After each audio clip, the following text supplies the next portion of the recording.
एते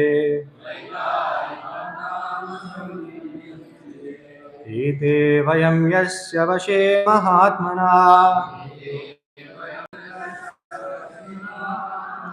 स्थिता शकुन्ता इव सूत्रयन्त्रिता महानहं वै कृततामसेन्द्रिया सृजाम सर्वे यदनुग्रहादिहम्. Given these are two verses, we'll not chant them 3 times. So any volunteers to chant these verses?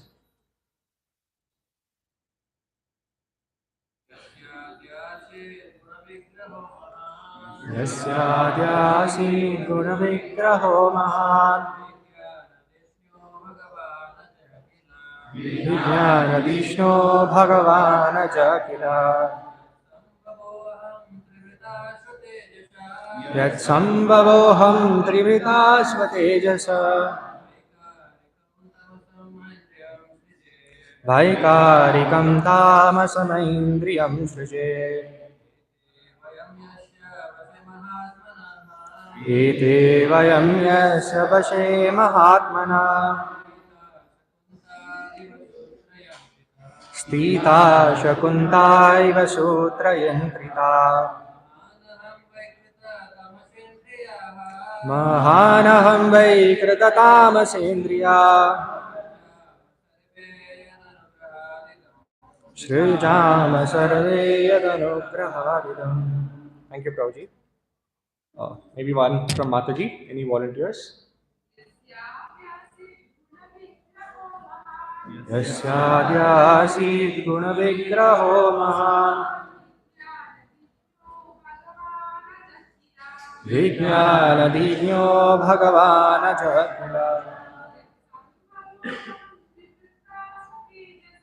यत्सम्भवोऽहं त्रिवृता स्वतेजसा वैकारिकं तामसमैन्द्रियं सृजे एते वयं यस्य वशे महात्मना स्थिता शकुन्ता इव सूत्रयन्त्रिता महानहं वै कृततामसेन्द्रिया सृजाम सर्वे यदनुग्रहादिदम्. Thank you, Mataji. Word to word translation. Yasya, from whom, Adya, the beginning, Asit, there was, Guna Vigraha, the incarnation of the material qualities, Mahan, the total material energy, Vijnana, of full knowledge, Vishna, the reservoir, Bhagavan, the most powerful, Ajaha, Lord Brahma, Kila, certainly, Yat, from whom, Sambhavaha, born, Aham, I, Trivrata, having three varieties according to the three modes of nature. Swatejasa, by my material strength. Vaikarikam, all the demigods. Tamasam, material elements. Aindriyam, the senses. Shruje, I create. Ete, all of these. Vayam, we. Yasya, of whom. Vashe, under the control. Maha Atmanaha, great personalities. Stitaha, situated. Shakuntaha, vultures. Iva, like. Sutrayantritaha, bound by rope. Mahan, the Mahattattva. Aham, I. Vaikrita, the demigods. Tamasa, the five material elements. Indriyaha, senses. Srijamaha, we create. Sarve, all of us. Yat, of whom. anugrahat, by the mercy, idam, this material world. Translation and purport by His Divine Grace A.C. Bhaktivedanta Swami Srila Prabhupada. Jagat Guru Srila Prabhupada ki jai. Translation: from the Supreme Personality of Godhead appears Lord Brahma, whose body is made from the total material energy, the reservoir of intelligence predominated by the passionate mode of material nature. From Lord Brahma, I myself am born as a representation of false ego, known as Rudra. By my own power, I create all the other demigods, the five elements, and the senses. Therefore, I worship the Supreme Personality of Godhead, who is greater than any of us and under whose control are situated all the demigods, material elements, and senses, and even Lord Brahma and I myself, like birds bound by a rope. Only by the Lord's grace can we create, maintain, and annihilate the material world. Therefore, I offer my respectful obeisances unto the Supreme Being. Purport: a summary of creation is given in this verse. From Sankarshana, Mahavishnu expands, and from Mahavishnu, Garbhodakasai Vishnu expands. Lord Brahma, who was born of Garbhodakasai Vishnu, fathers Lord Shiva, from whom all the other demigods gradually evolve. Lord Brahma, Lord Shiva, and Lord Vishnu are incarnations of the different material qualities. Lord Vishnu is actually above all material qualities, but he accepts control of Sattva, the mode of goodness, to maintain the universe. Lord Brahma is born from the Mahat Tattva. Brahma creates the entire universe, Lord Vishnu maintains it, and Lord Shiva annihilates it. The Supreme Personality of Godhead controls all the most important demigods, especially Lord Brahma and Lord Shiva, exactly as the owner of a bird controls it by binding it with a rope. Some vultures are controlled in this way. Hare Krishna. So we'll chant Mangalacharan verses together.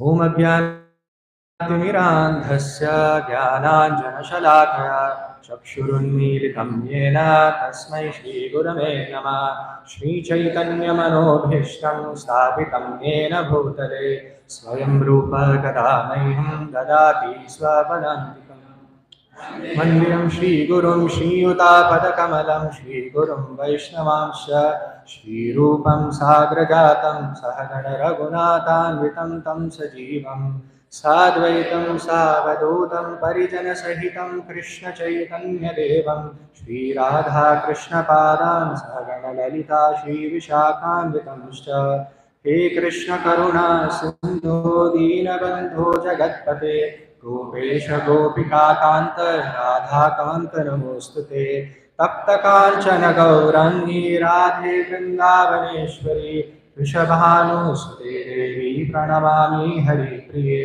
वाञ्छाकल्पतरुभ्यश्च कृपा सिन्धुभ्यैव च पतितानां पावनेभ्यो वैष्णवेभ्यो नमो नमः जय श्री कृष्ण चैतन्य प्रभु नित्यानंद श्री अद्वैत गदाधर शिवासादि गौर भक्तवृंद हरे कृष्णा कृष्ण कृष्ण हरे हरे हरे राम राम राम हरे हरे ओम विष्णुपादाय कृष्ण प्रेष्ठाय भूतले श्रीमते जयपाक स्वामिन्यति नामिने नमाचार्य पदाय कृपा प्रदायिने गौरवतां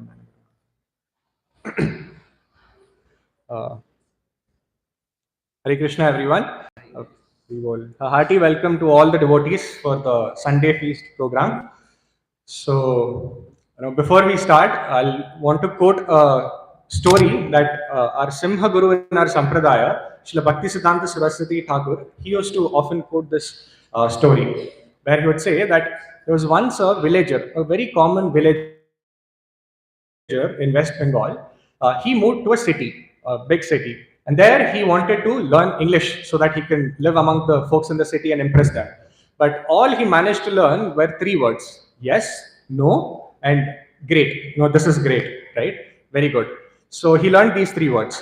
And what happened was, due to certain situations, once there were a group of murderers, thieves, who committed a murder, and they framed this innocent villager in such a way that he committed the murder, right? And they went away. They escaped and they went away.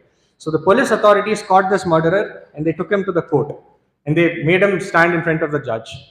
And the judge started asking questions. Now this fellow, he tried to act smart. He thought, if I speak in English, the judge will get very impressed and he will think such an educated man cannot commit murder and all.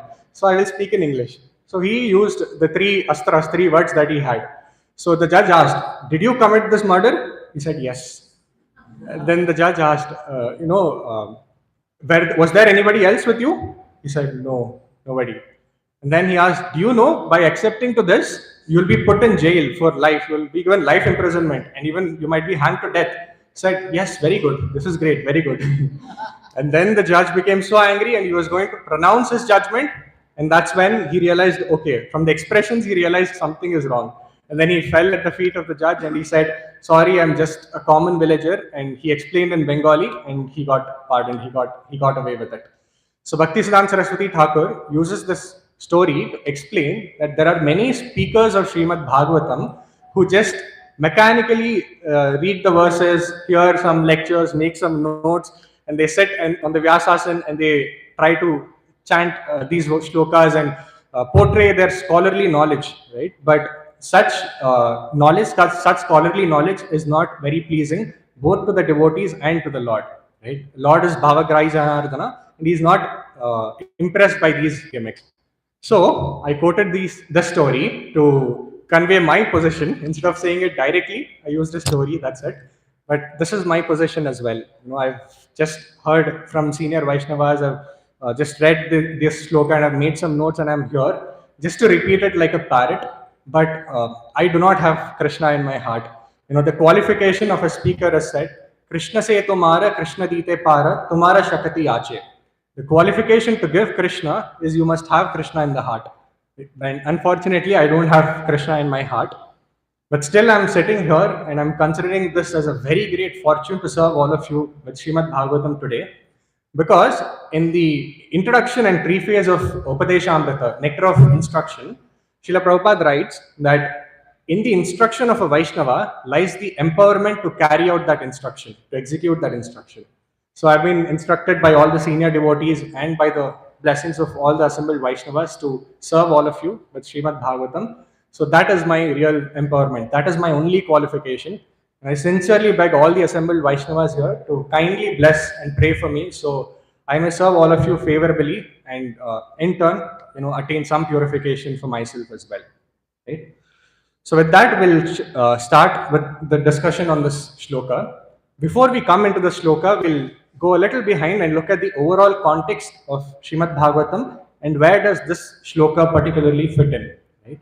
So Srimad Bhagavatam, just to start with the glorification of Srimad Bhagavatam, right? As we all know, Srimad Bhagavatam is not any book. It is Krishna personified, right? So Krishna, as we all know, when he comes in the form of land, he comes as Vraja. When he comes as stone, how does he come? Giriraj Govardhan. When he comes as water, Shamakund, right? And when he comes as sound, Harinam, Hare Krishna Mahamantra, in his holy name, right? So there are different forms in which the Lord appears. And when the Lord, by his own sweet will, decides to appear in the form of a scripture, he takes the form of Srimad Bhagavatam, right?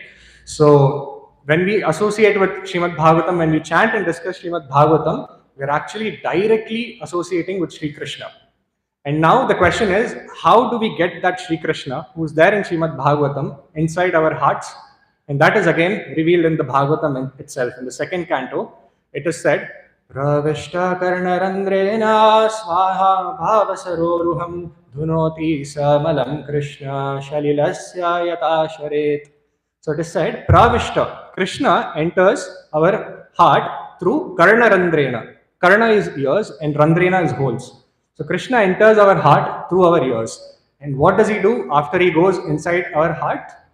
Dhunoti samalam Krishna. Our heart is filled with so many anarthas, so many mala, so many degraded qualities. All of them, our heart is a reservoir of all of these. What Krishna does is he cleans all of those anarthas when he enters our heart through our ears in the form of Harikatha. And how he cleans it is Shalilasya Yatasharet. Just like the rain of autumn cleans the muddy pool of spring water, right? When in the rainy season, we see the water is very muddy, right? If you take a bucket of muddy water and you add some few drops of water into it, what happens? even the good water becomes muddy. But if you turn the tap on and keep letting the good water flow, after a point of time, what happens? All the muddy water gets out and the bucket gets filled with pure water, right? This is what Krishna had through our ears and he purifies it. So the real purpose of chanting, reading and discussing Srimad Bhagavatam is not to gain knowledge or not to portray scholarly knowledge. The real purpose of Srimad Bhagavatam is to attain purification, internal transformation. Right? And that is what we'll try to achieve today as well. And now if you see, what does this Bhagavatam contain? This Bhagavatam primarily talks about 10 subject matters, as most of us are aware. अत्र सर्गो विसर्गश्च स्थानं पोषणमूतया मन्वन्तरीशानुकथा निरोधो मुक्तिराश्रया. So what are these 10 topics? Atra sarga. Sarga is the primary creation, which Krishna does himself. Visarga is secondary creation, which is carried out by Lord Brahma. So the second and third canto talk about sarga, and from the end of third canto till the end of fifth canto, we have Visarga. And Sthanam. Sthanam is the geographical location of all the residents inside this material world. Like various residents in which planetary system, where do they reside, and all of those details is Sthanam. That is mentioned in the second half of the fifth canto. And Poshanam. Poshanam means the protection offered by the Lord, not just to the devotees, but even those who go against the Lord, who commit mistakes. Even to them, Lord offers Poshanam. He offers protection. This is covered in the sixth canto of Srimad Bhagavatam, where we have pastimes like Ajamila and so on. And then Sthanam, Poshanam, Utaya. Uti. Uti means the reactions to good karma and bad karma.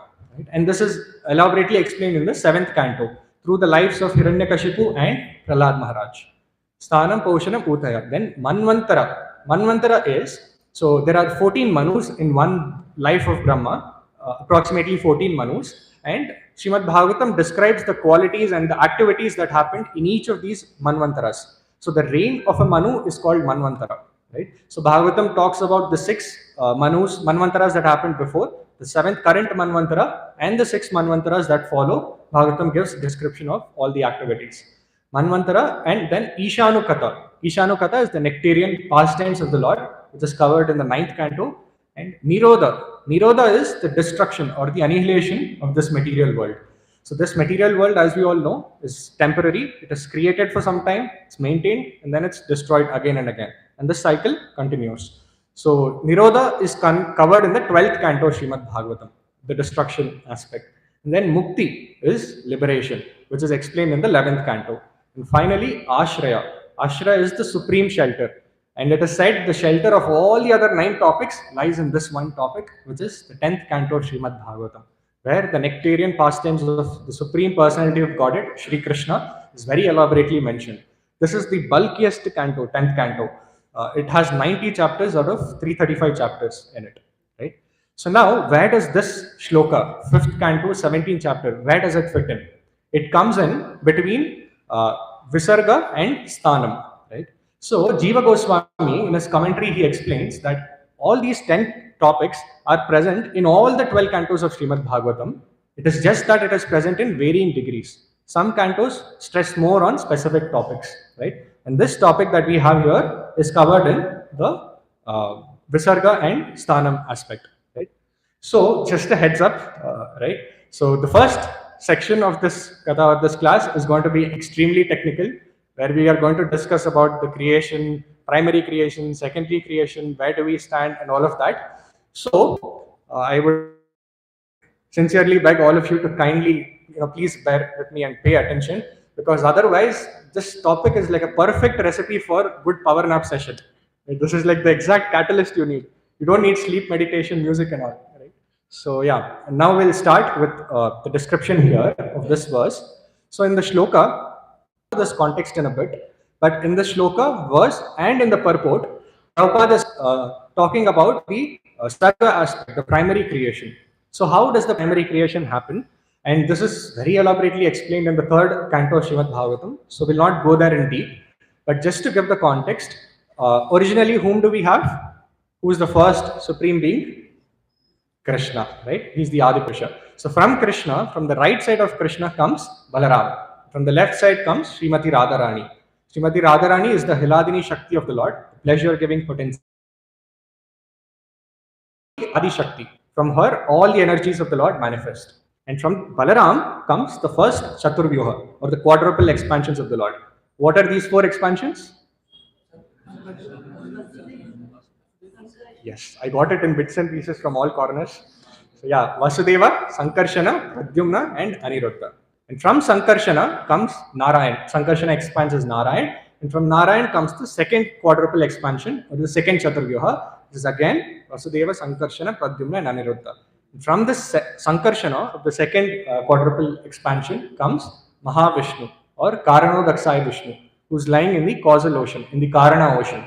Now it is said that Mahavishnu glances at Mahat Tattva. So Mahat Tattva is actually a densely dark cloud, right, which represents this material world, and it covers 25% of the space. Remaining 75% is spiritual world, right? So but this Mahat Tattva is inactive. So what Mahavishnu does is, Sa Aikshitam, through his glance, he activates this material world, Mahat Tattva, through by giving in the element of time, which is the Pradhana, right? He creates the Pradhana. So then Mahavishnu, when he exhales, all the universes manifest. And how many universes are there? Millions of universes. As many skin pores as the body of Lord Vishnu, Mahavishnu. And when he inhales, all those universes go back into him. They culminate in him, right? And it is said each universe is shaped like an egg, right? So Mahavishnu, when he creates all of these universes, he himself expands into every one of these universes as Garbhodakasai Vishnu. He goes at the bottom of that universe and he resides there. And because the universe is covered like an egg, it's hot, it's perspiring. And that perspiration, sweat of Garbhodakasaya Vishnu is the Garbhodaka ocean on which Garbhodakasaya Vishnu is lying. And from his navel stems a, so what is it? Lotus. Yeah, a huge lotus stem. And on top of it is a flower on who comes? Shiva? Brahma. Brahma appears on top of it. And then when Brahma comes, Brahma is confused. What to do? Why am I here? Who created me? Right? So then Krishna reveals transcendental knowledge to Brahma directly. Tene Brahma Hridayadi Kavaye Dhyanti Matsuraya. So he directly reveals the secrets into the heart of Lord Brahma. And Brahma now he knows that what he's supposed to do, how he has to do it. He creates the Sanat Kumaras, the 4 children. And he tells them, you please go ahead and you please execute, create you procreate, like you take forward this generation. But they say, sorry, no, we want to be brahmacharis, we don't want to do it. So then Brahma gets angry and he's thinking, how to create, how should I create? And in his exhaustion, while creating this material world, from the sweat of Brahma comes Lord Shiva in the form of Rudra, right? And that is what Shiva is saying here. Brahma comes from Vishnu and I come from Brahma, right? But all of us are under the control of the Supreme Lord.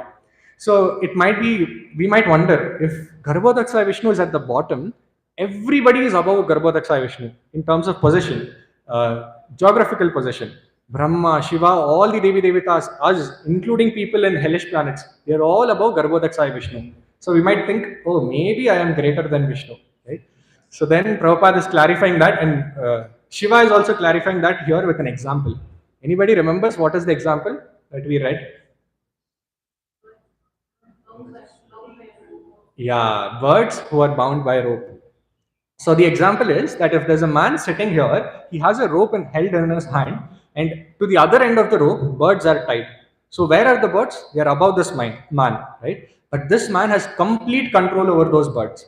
Anytime he wants, he can pull one rope and gone. That bird will come down, right? And if he wants to uplift a bird, he can just leave it and the bird will go. So while the birds are still above this man, they are not independent. They are completely under the control of this man.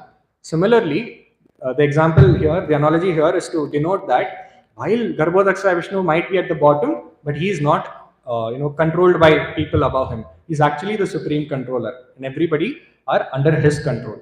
Right? So this is how the Sarga aspect happens, and Vishnu takes care of the creation. Brahma takes care of creation, which is mode of passion. Vishnu takes care of maintenance, mode of goodness, and Shiva takes care of annihilation, destruction, which is mode of ignorance. So this is how the Sarga aspect happens, which is discussed here. Here also the Visarga aspect is important.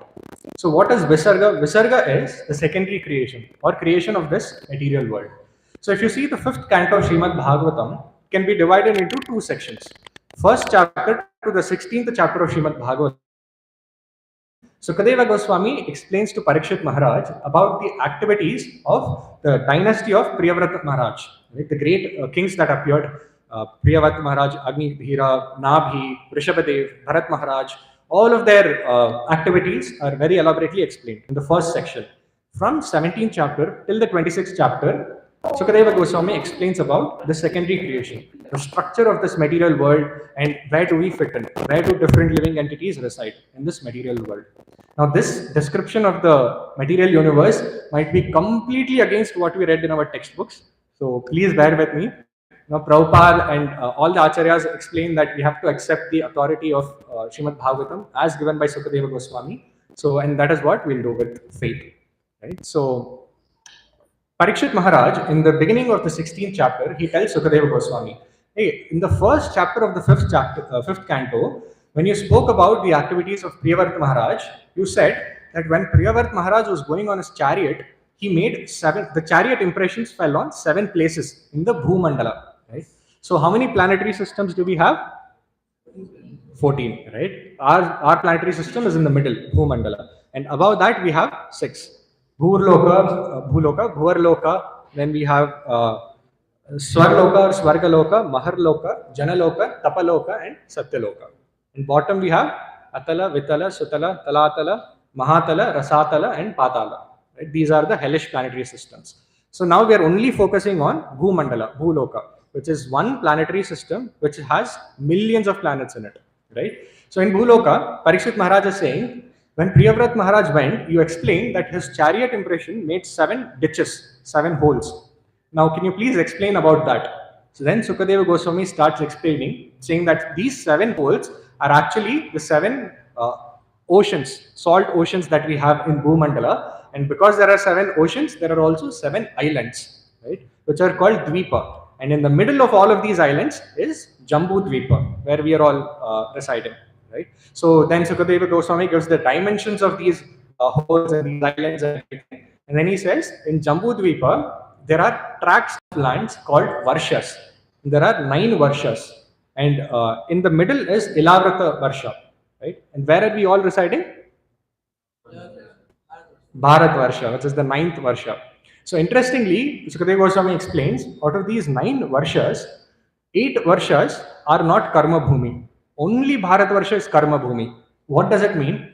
It means that only in Bharat Varsha, those residents of Bharat Varsha can commit good activities or bad karma, and because of that, they will either enjoy in the heavenly planets or suffer in the hellish planets. Rest of the 8 Varshas or tracts of land, it's called Bhuswarga, right? Because Swarga happens on top of Bhuloka, right? From the top, Swarga starts. But these 8 Varshas also are called Bhuswarga. And there is no karma. People who commit good karma, good activities, they go there and they stay there until they exhaust all their good karmas. And then they come back to Bharat Varsha. And from Bharat Varsha, if they have committed bad activities, they go down to hellish planets.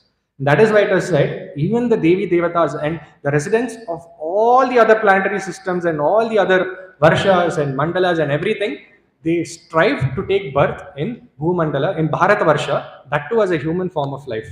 Right, which is the great opportunity that we have got. Right? So, Sukadeva Goswami explains that there is Bharat Varsha, but in the middle there is Ilavrata Varsha. So, Sukadeva Goswami explains about each of these 9 Varshas, the opulences in all of them, and the predominant residents of those Varshas and their worshipable deities. And then here, out of all the 9, he starts with Ilavrata Varsha, which is the verse that we are chanting here. And this Varsha, the prominent resident of this Varsha is Lord Shiva. And the worshipable deity of Lord Shiva in this Varsha, Ilavrata Varsha, is Sankarshana. So Lord Shiva is offering these prayers to Sankarshana and establishing the supremacy of the Lord. Right? So we saw Sarga, we saw Visarga. This chapter, if you see the title of this chapter, it is said, the descent of the river Ganges. Right? Just to understand, what does the descent of Ganga mean to all of us? Why is it relevant to us, right? So as we know, Lord created this material world for very, very special personalities like all of us, who didn't accept the authority of the Lord. We wanted to enjoy separately. So Lord said, fine, tatastu. Out of my compassion and mercy, I will create this material universe where you all can go, and I will give the facility where you can exercise your false tendency to exercise control and enjoyment over resources of this world, over my resources independent of me, right? And that is what we are all trying to do here. So Lord created this material world for that reason. But even in this material world, he gave his mercy in different forms, right? He sent all the pure devotees who have no reason to appear in this world, but they just come to uplift us. He sends the sages. He sends scriptures like Srimad Bhagavatam. He doesn't send, he actually descends in the scriptures like Srimad Bhagavatam. And he comes in the form of his holy name, right? His mercy comes in many different ways in this world. And one such expression of his mercy is Mother Ganga, River Ganges. And we all know how she comes. When in Mahamadadev asks for 3 steps of land from Bari Maharaj, and then he expands himself. And when he's taking the 3rd step, he pierces the covering of this material world. And from there, a trickle of the causal ocean, Karana ocean, it touches the feet of Lord Vamanadev, and it flows down into this world, which we call it as Ganga. So Ganga comes through all universe, and she's called by different names in different universes. And finally, when she comes to Bhumandala, her force is so extreme that if we don't find the right person to control its force, then it will pierce through Bhumandala and go into the hellish planets, right? That is when Lord Shiva comes to the rescue, as always, and through his jata, he controls the flow of Mother Ganga, right? And then Mother Ganga flows into Himalayas. She appears in Himalaya in the Gangotri peak as Gomukh, and then from there she flows down through Haridwar to the rest of the plains of India. Right? So this is the descent of Mother Ganga, and how it is relevant to all of us is it is actually an expression of Lord's mercy. This is something that the Lord sent for all of us so that we might be uplifted. And the personality who gave us access to this mercy is Lord Shiva. Right? So now let's try to understand the position of Lord Shiva. If you all carefully observe this shloka, right, Shiva is making a very striking statement. When I was preparing for this class yesterday, I was also sort of surprised to read this statement. Shiva is saying, I created all the demigods. So then how do we understand Shiva is creating demigods? So this is explained by Vishwanath Chakravarti Pad in his commentary to this verse, where he says that demigods, we all know the position of demigods, right? They are empowered personalities who carry out the instructions of the Lord, but they have material desires. They have attachment to sense gratification. That is why they are empowered, but they are still in this material world. So demigods are formed by a combination of mode of goodness and false ego. And that false ego is represented by Rudra, as he is mentioning here, right? And that is how Shiva is claiming that I am the owner and I create all the demigods. Because Shiva combines with mode of goodness to create all these demigods, right? So this is one position of Lord Shiva, how we can perceive who Lord Shiva is, right? There are also in Srimad Bhagavatam itself many qualities of Lord Shiva that's mentioned. Like in the 4th canto Srimad Bhagavatam, it's mentioned, Kastam charachara gurum nirvairam shanta vigraham atma ramam katam dveshti jagato mahatam mahat jagato daivatam mahat. So it said, Kashtam Characharam Gurum. He is Charachara Guru. He is the Guru of all the living entities, both not just living entities, of everybody animate and inanimate in this material. That is the position of Lord Shiva. Now, if you think about this, to be the Guru of very sincere disciples is easy. It's okay. It's doable. But to be the Guru of everybody, including those miscreants and those who do not accept the authority of Lord, like Asuras, Rakshasas, Pisachis, to be their spiritual master is not easy. It's extremely difficult because these fellows, they have zero respect, no etiquette, no culture, no idea of how to behave. Right? They will do all sorts of nonsense. But to show mercy and compassion to such people also is a very great quality, right? And we see that in Lord Shiva. So how many of you have seen this picture where Kali or Durga is standing on top of Lord Shiva with her feet? Most of us have seen, right? So what does that mean? So in different portions of different sections of the Vedas, different meanings of this image is given. And all of those meanings, they convey the same thing, just compassion of Lord Shiva. In one place it is mentioned, Kali or Durga, she is the war Devi. She goes and kills the demons. So once she was going and killing all the Rakshasas, she was about to go. Lord Shiva, because he's the spiritual master and protector of those Rakshasas, he falls down at the feet of Mother Durga, and he says, please don't go, please stop. Let's give them chance to repent and come across, right? How many Prabhujis here have the humility to do that? Right? But yeah, that is Lord Shiva, and we cannot imitate such personalities. In one other place, it is mentioned that Mother Durga was so angry with the demons. She's called Mahishasura Mardini. She kills all the demons. She's so angrily approaching towards them, and Shiva is trying to convince her, please stop. But she's not listening. Right? She's fully angry and unable to see anything. Then what Shiva does, he falls down at the feet of Mother Durga, and Mother Durga is stamping on Shiva, but she's not realizing. And then finally she sees down and she sees, oh, I'm stamping on my husband. And suddenly when we realize we make some mistake, right? What do? We stick out our tongue. We do like that, right? And that is what Durga does. Yo, what did I do? Right? And that is one explanation, right? Another place that is mentioned, when Durga got very angry and she was dancing, the whole universe was shaking. So then Shiva lied down under the feet of Durga, so he can absorb all those shock waves so that the rest of the universe is peaceful. Right? He can take the complete wrath of Durga. So whatever meanings you take, it all conveys the same point: the compassion of Lord Shiva. Right? Like I said, it's not very easy to have compassion for those who are not cultured and those who are not devotees. And we see this in the life of our own dear Srila Prabhupada. When he went to the West and he had to preach to the hippies, on the notice board in that storefront, Matchless Gifts, he had to stick a notice: please do not smoke and drink in the Bhagavatam class. We have so many notices in all the temples, right? Have you ever seen such a notice? Do not sit in the class and smoke. But there people used to do that. Prabhupada, in the front row, they would sit and they would take a puff and they would smoke. And Prabhupada is telling them, you're not this body, you're the soul. Krishna is a spiritual master. And we are just smoking on his face, right? Prabhupada used to serve them so much. He used to prepare prasadam, give the katha, serve them prasadam, and after they go, he would wash the plates. Right? Today we have different sectors, different circles, different sevas, and we think, ayo, kitchen cleaning, ayo, plate washing. But Prabhupada single-handedly used to do all of that. Right? Even to stand in the line for washroom in the morning to go to the toilet, Prabhupada had to stand in a long line. These people didn't have the etiquette to let him forward or let him go, right? In one place it is mentioned that during the deity installation in Amsterdam temple, Amsterdam Iskcon, Prabhupada went to the deity installation, and there Prabhupada was he started the program, and he saw that nothing was in place. They don't know where the deity is, what to do, and then there are no fruits only. Prabhupada is asking, where is the fruit?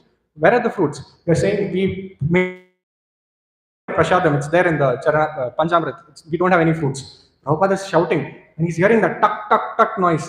He goes and he sees these fellows, they are trying to push Jagannath into the altar, but the altar is short. So they're forcefully hitting Jagannath on the altar. And Prabhupada is saying, oh my God, what are you doing? You just remove that portion of the altar and you take it away, then you place Jagannath carefully. So they cut that portion of the altar, and they were taking that portion of the altar outside. All the news reporters and the media people, they started saying, no, the deity installation has started, the program has started, please see, they are carrying you in. So Prabhupada just collapsed, he sat down with the hand on his head, unable to, take this, fully exhausted and frustrated. Just then, behind him, one hippie came. Amsterdam temple was filled with all hippies. One hippie came, who just came to temple once or twice. He came behind Prabhupada, he put his hand on Prabhupada, then he showed one japamala to Prabhupada and he said, old man, why are you getting frustrated? Chant Hare Krishna and be happy. Everything will be fine. This is like showing torchlight to the sun. So yeah, that's what Prabhupada had to go through. Right? And okay, anyway, we are short of time. So yeah, Charachara Gurum, Lord Shiva, that quality is that he's the supreme lord of everybody, all the living entities. Nirvairam, he's he doesn't differentiate between friends and enemies. He's equal to all. And Shanta Vigraham, he's the personification of peace. Atmaram, he's fully self-satisfied. So many qualities like this of Lord Shiva are mentioned. But the real identity of Lord Shiva is declared by Sukadeva Goswami in the 12th canto, 13th chapter, 16th shloka of Srimad Bhagavatam, where he says, Nimnaganam yata Ganga Devanam Acyuto yata Vaishnavanam yatha Shambhu Purananam idam tatah. He says that out of all the rivers, Ganga is the topmost. And out of all the devatas, Devi Devatas, Achyuta, the infallible Lord, Krishna, he is the topmost. And out of all the Vaishnavas, Shiva is the topmost. He is the greatest devotee. And out of all the Puranas, Srimad Bhagavatam is the topmost Purana. Right? So that is the real position of Lord Shiva. He is the greatest Vaishnava, the greatest devotee. And this mentioned in so many places in Srimad Bhagavatam itself, right? Where he tells to the Prachetas, the sons of Prachinabhari, King Prachinabhari, when he goes and meets them, just before the Rudra Gita, in the 4th canto, he tells them, Bhagavantam Vasudevam Prapannam Sa Priyohime. He says, those who surrender to Vasudeva and those who worship Vasudeva, they are very dear to me. And then the next verse he says, and those who are devotees of Vasudeva, I know that they respect me a lot, and there is no one more dear to them than I. So they are very dear to me, and I am very dear to the devotees of Lord Vasudeva. Right? This is the real possession of Lord Shiva. Right? So, but many of us, most of the people, they fail to understand this possession of all the Devi Devatas, especially Lord Shiva, and the supremacy of Krishna. And that is primarily due to envy, the quality of envy. Because they are envious of the Lord, they are not able to accept this position. Shiva himself, in that episode of Daksha, he tells Mother Sati that all the time I am meditating upon Sri Krishna, the Supreme Personality of Godhead, in the form of Vasudeva. I have my eyes half open and I am constantly meditating upon him. But still we refuse to accept the statements of Lord Shiva only. We say maybe he made some mistake, that's why he's saying all these things. Right? But envy, when we have envy, we cannot accept the mercy of scriptures like Srimad Bhagavatam. I remember this one incident where in Poland, there was the group of devotees were preaching. Very newly Iskcon had started. And then there was resistance. So one group of Christians, they filed a court case against devotees, saying, these devotees, these fellows, they are worshipping a very immoral God. This God, he seduces girls, young girls, unmarried girls. He dances with them in the night. All these allegations they started giving. He has 16,108 wives. So very, very immoral God these guys are worshipping. So then the court case happened. And the judge, he had one devotee to represent his God, and they had one nun who represented the Christian community who filed this case. So then the devotee asked that nun, are you married? So the nun said, no, I'm not. Why are you asking? I'm not married. So then the devotee asked, then what is this ring on your hand? She said, oh, I'm married to Jesus. Right? So then he asked, are all nuns married to Jesus? She said, yeah, naturally, of course, all the nuns are married to Jesus. Then he said, in Poland alone, there are hundreds and thousands of nuns. And all over the world, if you see, Jesus has more wives than Krishna. So if you say our God is immoral, then what about your God? Right? And finally, they had to drop that case. Right? So we see this envious mentality in many places. Once one professor, he came to Prabhupada in the Western countries, and he said, same thing. He told Prabhupada, Prabhupada, your God is so immoral. He has 16,108 wives. Such an immoral God you are worshipping. Prabhupada started scolding him. You rascal, you idiot, you fool. He's like, what happened, Prabhupada? Why are you scolding me? So Prabhupada said, see, you are thinking that you have one wife, so you are moral. Krishna has 16,108 wives, so he's immoral. But that one wife you have, whom does she belong to? As a spirit soul, she belongs to Krishna. You are stealing Krishna's property and claiming it to be yours. So who is the real thief? You are the rascal. You are the thief. Prabhupada scolding. Then that professor says, sorry, Prabhupada, I got my lesson. It's okay, right? So like that, people who are envious, right? They can never understand the position of the Lord and understand the instructions of Srimad Bhagavatam. They said Bhagavatam should not be read. Pipata Bhagavata Rasamalayam. Bhagavatam is not a book that has to be read. It's actually a nectar that has to be drunk. And those who are envious of the Lord do not have access to this nectar. Right? So it's very important for us to understand the position of Lord Shiva and the supremacy of Krishna as Lord Shiva is establishing in this verse. Now finally the last section is, okay, we know Krishna is the Supreme Personality of Godhead. Even small kids in Iskcon know that. But what do we do with that knowledge? What are we supposed to do? And that in the last line of this translation, Shiva is saying, I offer obeisances to that Supreme Personality of Godhead and I surrender to him. Right? With that knowledge that Krishna is supreme, what are we supposed to do? We are supposed to surrender to Krishna, right? And that is the real atonement or prayashchita. When Sukadeva Goswami gives different varieties of atonement to Parikshit Maharaj is not satisfied. Like if you go take a dip in Ganga, right, what happens? You are purified from all your past sins, but the tendency to commit the sin is still there. If a drunkard goes and takes a dip in Ganga, soon as he comes out, he'll find the nearest bar that he can go to and drink, right? Because the tendency is not gone. But Sukadeva Goswami says, only through bhakti, only by surrendering to the Lord with love and devotion, that is real atonement. Because that does not just purify our past sins, it removes the tendency to commit sins in the future as well. Right? And that is what we all are supposed to do. With the knowledge that Krishna is supreme, we are supposed to have loving surrender.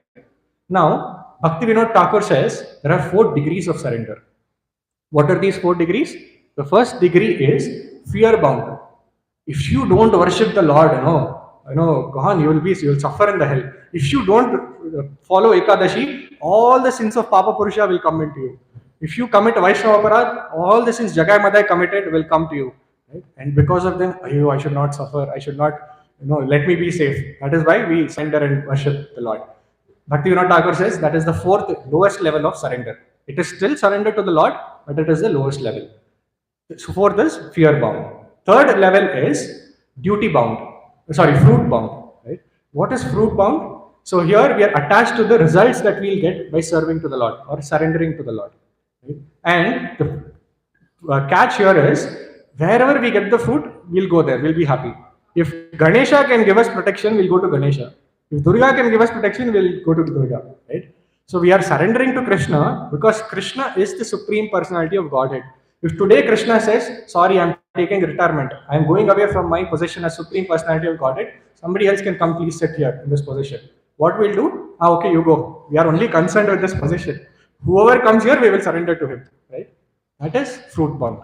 And second is duty bound. To think that, okay, I'm a human form of life.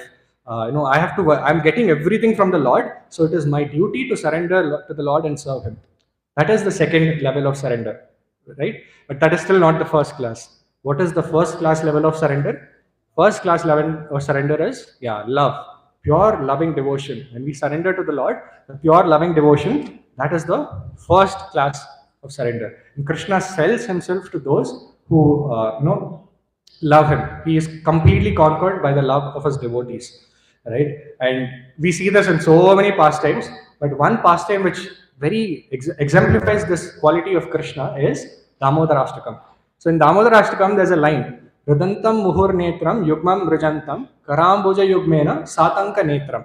So, sa atanka netram. Atanka is terrorist, like terror, right? Krishna, the supreme personality of Godhead, Atanka Netram, he has terror in his eyes when he sees Mother Yashoda standing with a stick and running behind him. Right?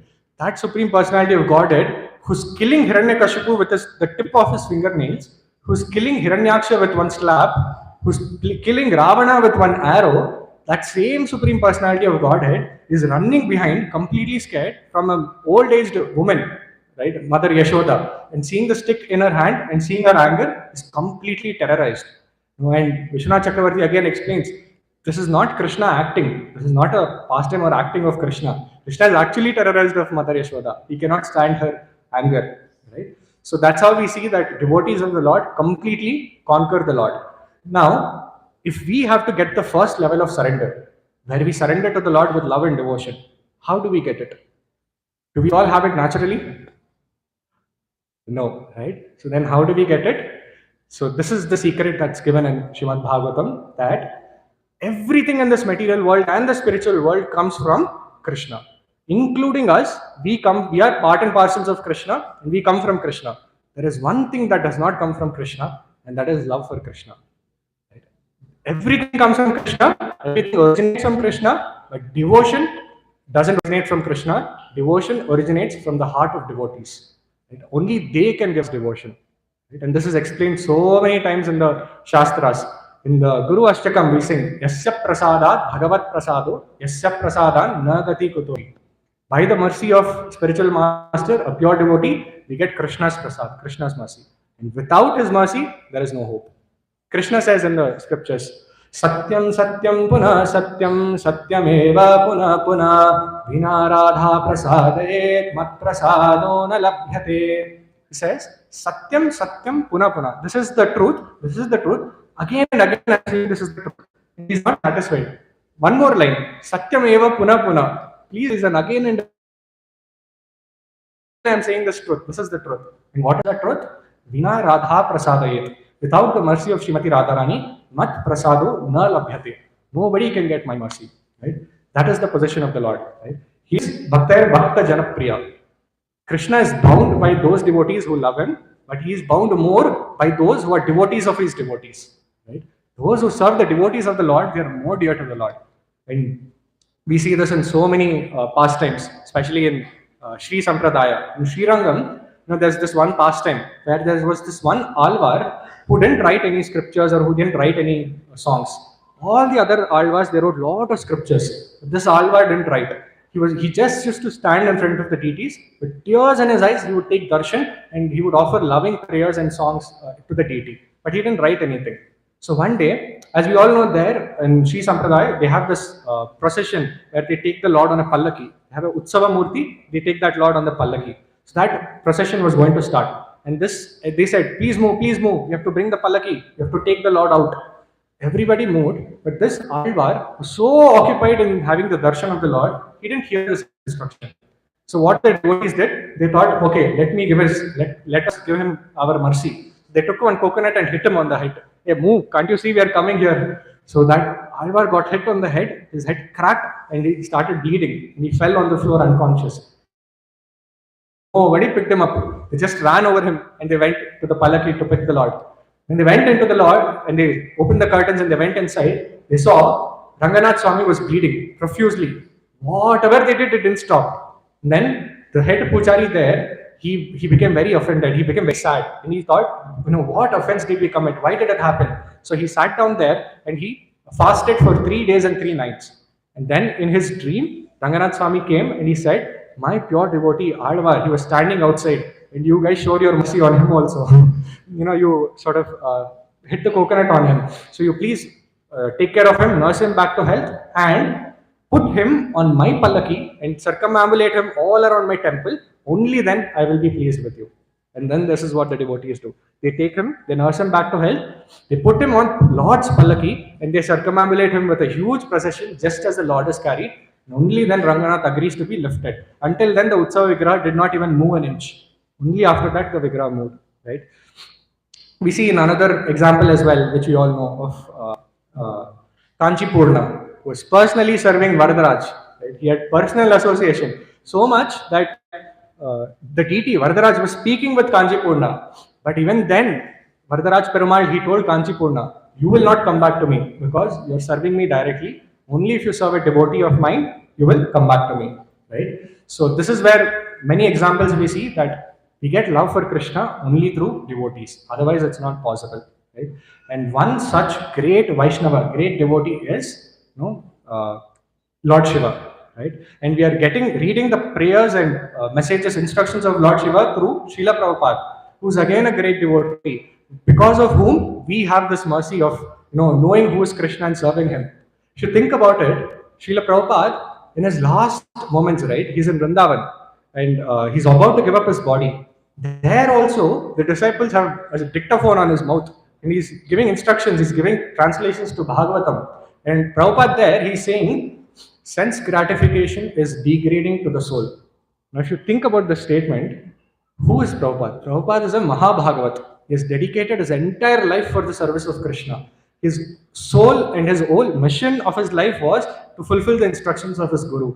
Now he is in Rajabhumi Vrindavan Dham. He is in the courtyard of Krishna Balaram temple. In the Kartik Mass, in the association of devotees, he is going to perform his Leela of giving up, going back to Godhead. Such an exalted personality, what does he know about sense gratification? Why does he have to talk about sense gratification? It is only for us. Even in that situation, that moment, he's giving instructions to us. He's thinking about us, not about him. Right? That is the compassion of devotees like Srila Prabhupada and Lord Shiva. And that is why Prabhupada used to say that, dedicated life is a glorious life. Right? And he used to say, "We have dedicated millions of lifetimes to Maya. Please dedicate this one life to Krishna. Surrender this one life to Krishna, and you see what miracles happen." Right? So all we have to do is take shelter of pure devotees like Srila Prabhupada, pure devotees like Lord Shiva, accept their instructions without any envy, read their instructions through the acharyas, and then we also can perfect our lives and go back home, back to Godhead. Hare Krishna, we'll stop here. Nantaraj Srimad Bhagavatam ki.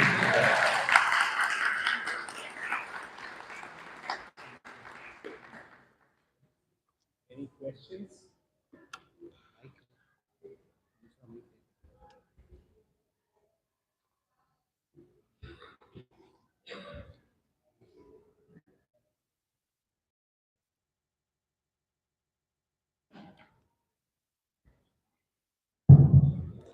Hopefully, we are out of time and there are no questions. It is my hope.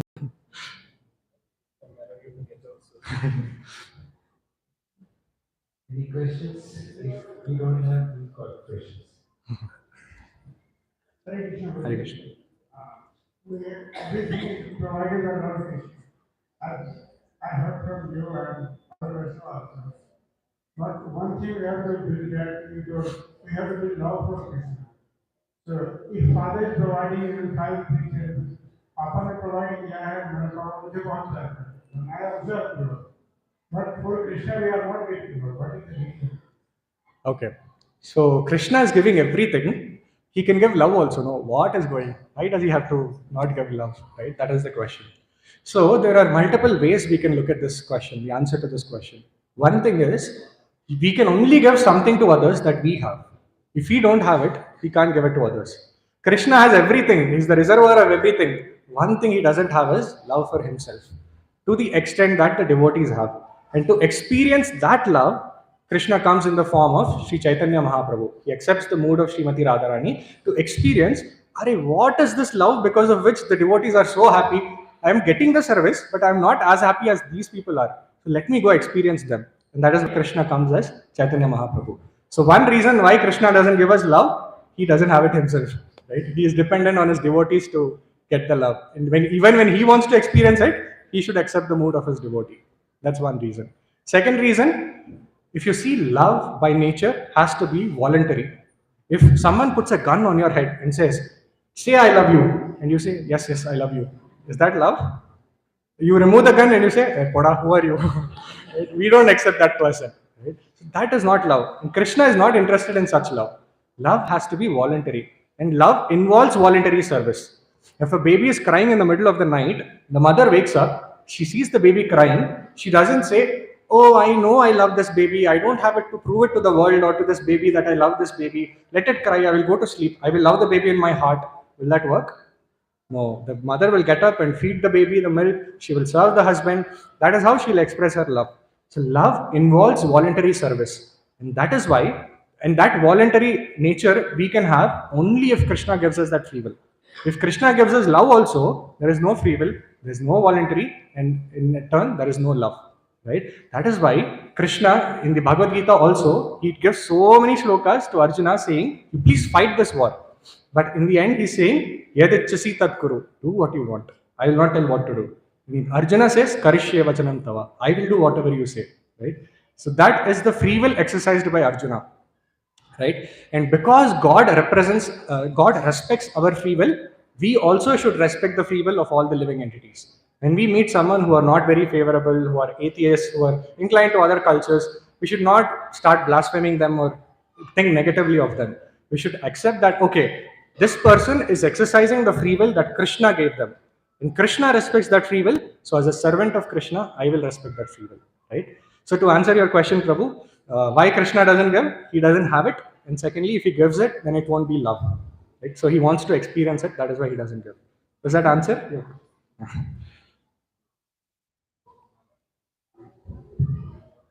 Anyone else have a question?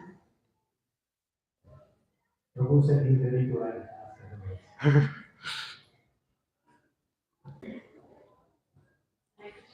Hare Krishna. Thank you for the wonderful class. It's not a question, it's that's a realization. Yesterday we had some program for Bhakti. So there were many other devotees were working on the tree of my family. So I was almost alone, sitting on the chair and giving lectures and then asked the class also serving the devotees and all that. So I was just damaging from yesterday. I did all the work today, the first thing I will go and ask like all my god sisters and my god brothers. Like that's when I learned from you what Prabhupada did. I'm such a stupid student. Damaging over such private issues. So thank you so much for that. You are so qualified. Please keep giving us that. Thank you. Thanks a lot, Mataji, for that wonderful realization.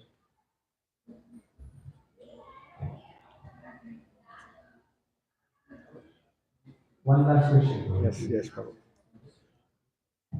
Hare Krishna. Hare Krishna. Thanks for all the Thank you. like we were saying that Kanchi could not serve the Lord directly, but Lord told him to serve his devotees. In the same way, he was also a greatest Vaishnava. So there are many devotees of Shiva who are worshipping him. So will they get the same benefit like Vaishnavas who are in Krishna? Yeah, sure.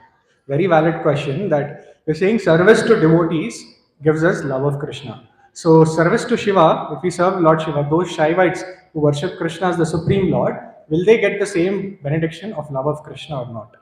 So, here the point is the intent with which we approach these demigods or Lord Shiva, right?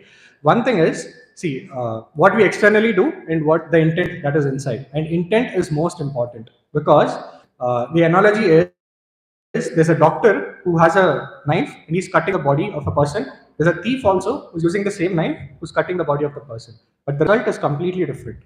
Thief is killing the person, taking away the life. The doctor is giving life to the person by cutting open his body. So the difference is the consciousness or the intent. Similarly, with Lord Shiva as well, Shiva is Ashutosh. He's very easily pleased. Whatever you ask, irrespective of whether you are qualified or not, he will give it to you. Right? And that is the general nature of demigods. Their power is limited to, if you are qualified to get that benediction, they have to give it to you. Just like if you are approaching a government office, right, to get some scheme, benefit of a scheme. Now, your neighbor might be the officer who's giving you that scheme, right? But that neighbor hates you. Morning only you put garbage on his house and you came. He hates you to the core. But then you go to him, you show him all the documents, you have everything handy, and the neighbor is forced to give you the benefit of that scheme, government scheme, right? Demigods are like that. Whether you are qualified or not qualified, they will give you the benediction. But that benediction is actually a curse because it will bind us more in this world. So those Shaivites or those devotees, so-called devotees of Lord Shiva, who out of ignorance refuse to accept the position of Lord Shiva as mentioned by Shiva himself and worship him as the Supreme Lord, they do not get the same benediction as getting love for Krishna. As opposed to those devotees go to Lord Shiva begging for mercy of Krishna. Like here we saw the Prachetas. When they saw Lord Shiva, they begged for instructions. Shiva gave Rudra Gita to all of those Prachetas where he proclaimed the supremacy of Vishnu, Krishna. And he said, you please worship Krishna. And they faithfully accepted Lord Shiva's instruction and they worshipped Krishna, right? So the mood with which we approach the Devi Devatas are very important. And unless, it's like if you go into a bank, if you see a clerk there, you want a loan. You go to a clerk and you say, oh clerk, you are the superior authority of this branch. You are the supreme authority. You can give the loan. You please do it. After a point, the clerk will get frustrated and say, hey, Matalo, there's this room, cabin. One manager is sitting there. Please go talk to him. Don't bother me. Right? Hare Krishna. Yeah. Yes. Thank you. Want to add two questions. So there is a very classical video to the link on the link on the and actually the reality is that already Johnson legitimately comes in contact with I hope I can post take some photos of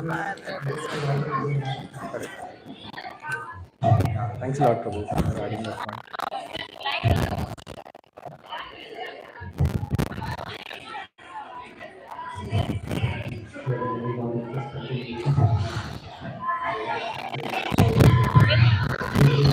I've been having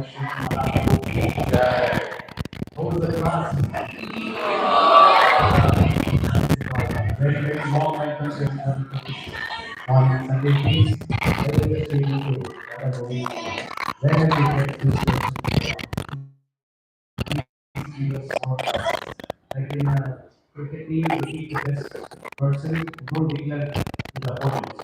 Like that. Thank you very much, Prabhu. Thanks for each one of your past. Thank you very much. We definitely need more classes like this. So with a lot of them first time, deep from the core of your heart, let's say Hare Krishna.